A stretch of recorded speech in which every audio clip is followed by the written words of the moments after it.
let's talk now to Congressman Pete Sessions, a Republican from Texas's 17th District. He's on the Financial Services Committee and Oversight and Reform as well. Congressman Pete Sessions, welcome to the program. Good morning. How are you?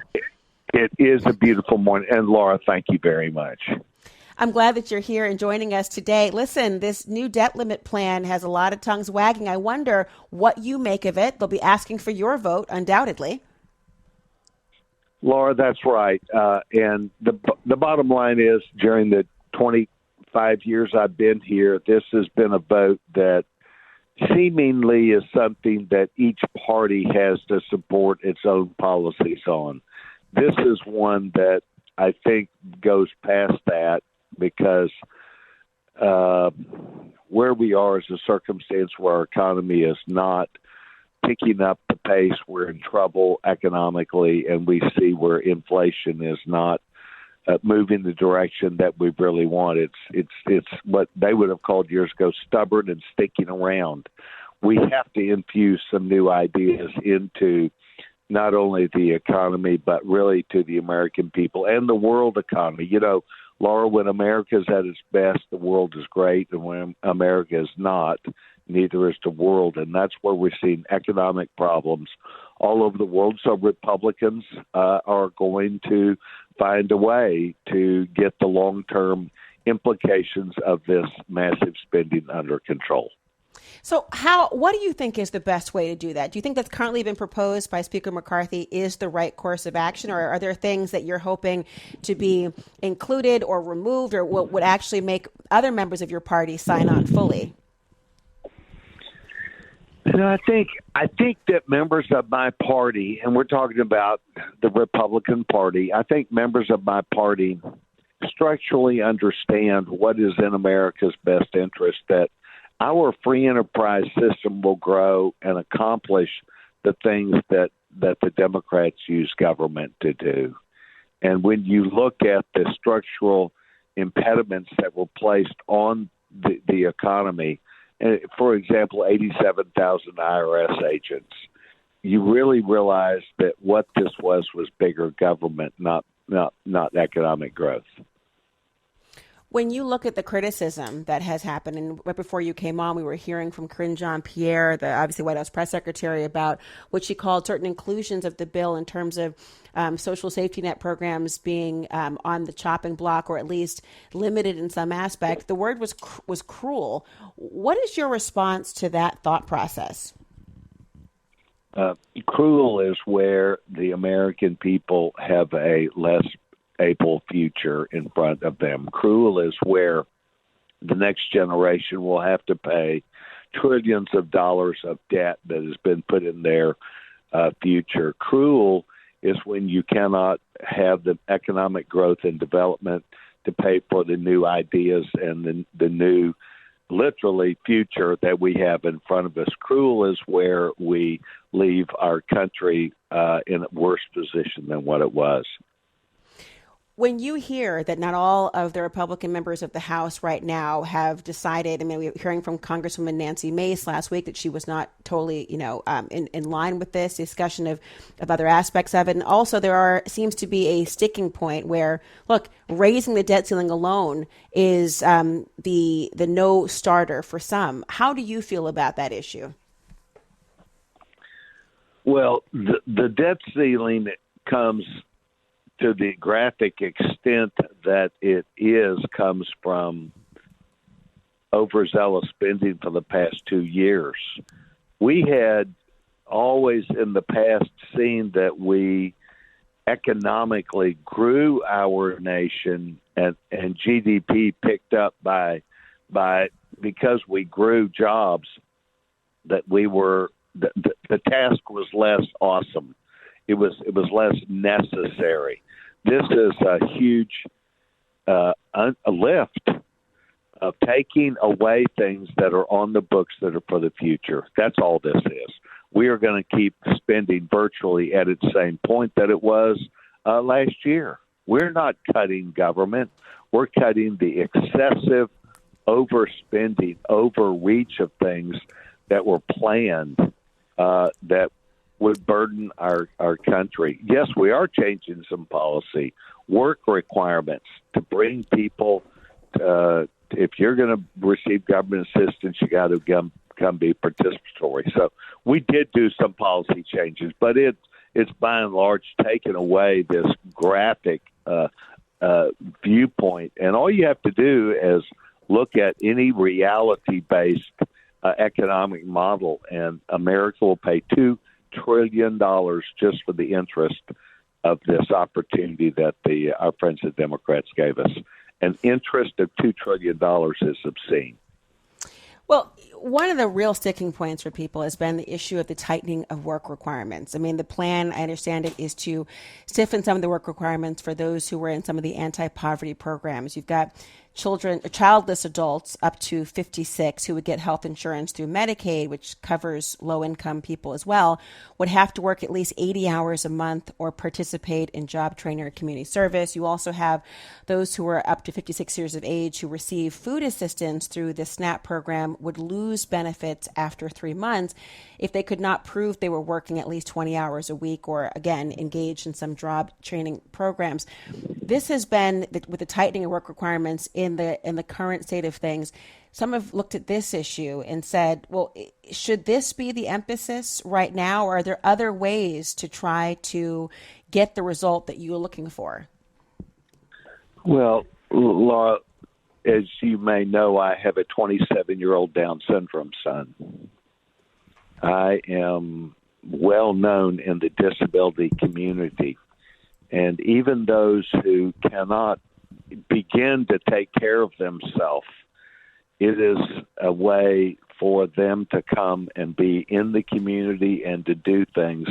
They don't make a lot of money, but they are on government assistance in many respects. We learned going back into the 90s, and states that have done these same things have found out that people will come to work. It's when you make them come to work, but you don't give them the benefits that might be cruel. And so to get the benefits is something that must be asked for. Otherwise, you'll simply get more people that are on benefits. And there seemingly has always been a correlation going back to Jamestown, no work, no eat. Well, that's not what we're talking about. We're talking about you get to eat, but correspondingly, you need to come and be participatory. We fought this battle with a guy named Jack Kemp out of St. Louis, where these women who became responsible for their own housing authority. We've now got people who just take and don't even come participate. And some of these models might be they work solely within their housing authority. They come and help grow food. They help show people things. They train other people.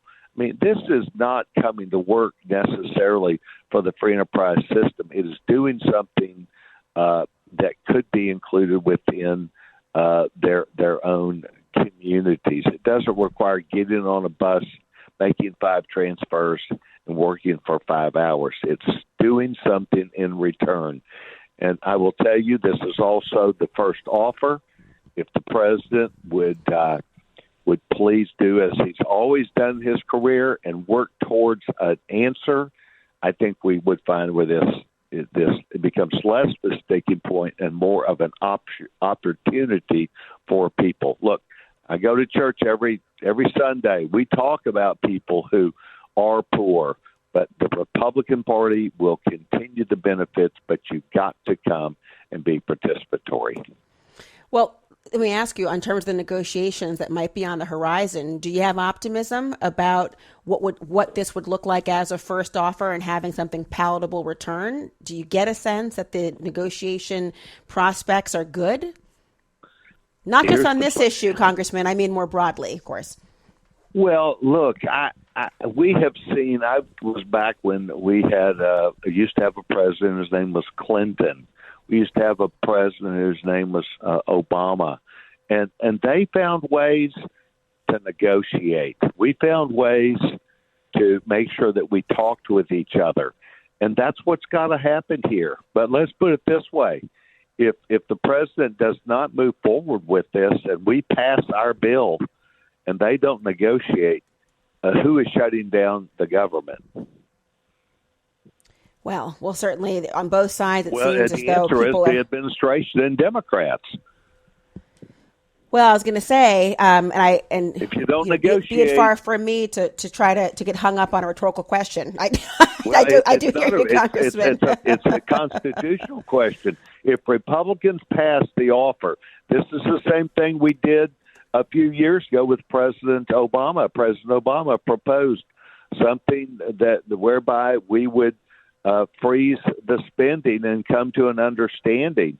And the Republicans submitted 3 different proposals. They lost on a party line vote in the committee, and then we had the sequestration vote, and the government was shut down because the President Biden put into place that we had to do something about this. How many years ago did President Clinton declare in front of everybody, the era of big government is over? And President Obama did the same thing and had to admit it was too aggressive. The government sustaining itself is a problem in an era when we need to grow answers and ideas for people. Let me ask you, I mean, just given that, and I do wonder to what extent where we thankfully have come out of the global pandemic in a good way, and the loss of life, obviously, immeasurable to all that have lost those who they love. But how much do you think the world and the ability to think about the size of government has truly been impacted coming out of the pandemic? Are we that far away yet? Do you see the pandemic conversations as it relates to government spending and the processes in place?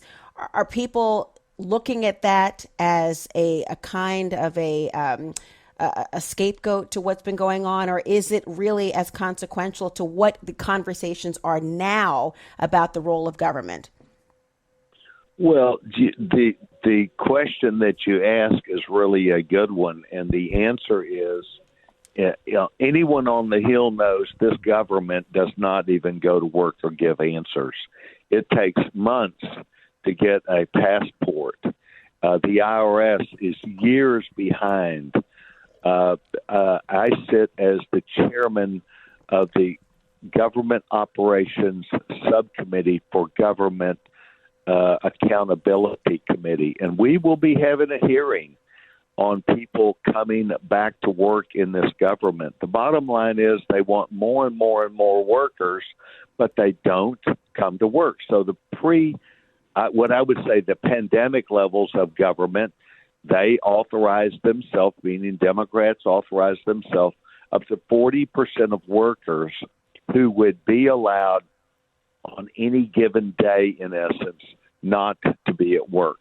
It means that they would rotate workers. You may come in 1 day or 2 a week, but 40%, they now are nearing 50% or more of workers that do not come into work. And it has meant that their job, which is a job and it is a task that's got to be done, passports, the IRS, it goes across the board about government workers who provide services that are part of our legal structure. If you're going to come and have simply an IPO, which is an initial public offering to grow the economy off your ideas, the SEC, Securities and Exchange Commissions, has huge amounts of people that simply do not go to work. They do their work from home, but they are months and months behind the time that it takes them to handle what seemingly are simple requests. This government has made a determination workers can stay at home, which impacts now, Laura, as you know, downstream, because then teachers' unions catch on, and teachers' unions don't want to go to work. So that means parents don't have a school to take their children to so that they can go to work. It is a vicious cycle. We need to get people back to work. The pandemic was over a long, long time ago.